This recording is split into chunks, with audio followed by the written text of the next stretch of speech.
Kështu duken lumenjtë në Kërqov, mbeturina që lëvizin për gjatë rrjedhës së lumenjve, mbetje të grumbulluara në shkuret përreth, goma, plastika, mobile të hedhura dhe mbetje ndërtimore. I gjithë ky grumbull mbeturinash po pengon seriozisht rrjedhën normale të lumenjve dhe është një nga shkaqet kryesore të përmbytjeve që godasin Kërqovën pothuajse çdo vit. Kryetari i shoqatës Hunter Fish Besmir Elezi, që ka në koncesion lumenjtë në Kërqov, thotë se e gjithë kjo ndodh nga faktori njeri. Faktori njeri është fajtor për këtë situatë që ndodhi për përmbytjet të njerëzive që me mzi se e kam bo një copë shpije edhe t'i vi puna që t'i përmbytet. Faktori njeri është, si që shikoni, është shkaktar.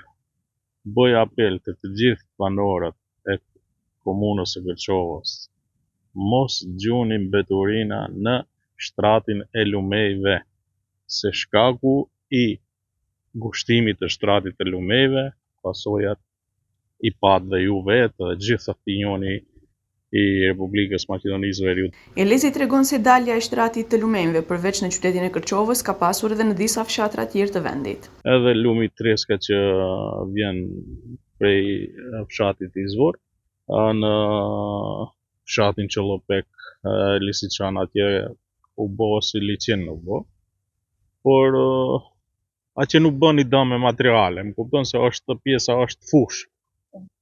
Edhe kështu që gjithandej edhe lumi Belicës në fshatin Beliçish është, edhe atje u bë goxha vërshim i madh, goxha prurje e tepërt e ujit. Po ja që duhet ta mendojnë njerëzit. Para se e hudhin mbeturinën.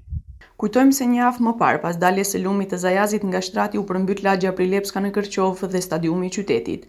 Mbi 150 persona u evakuuan në një sallë sporti. Ata tashmë kanë filluar të kthehen në shtëpitë e tyre dhe me ndihmën e institucioneve po plotësohet dal nga dal dëmi i shkaktuar.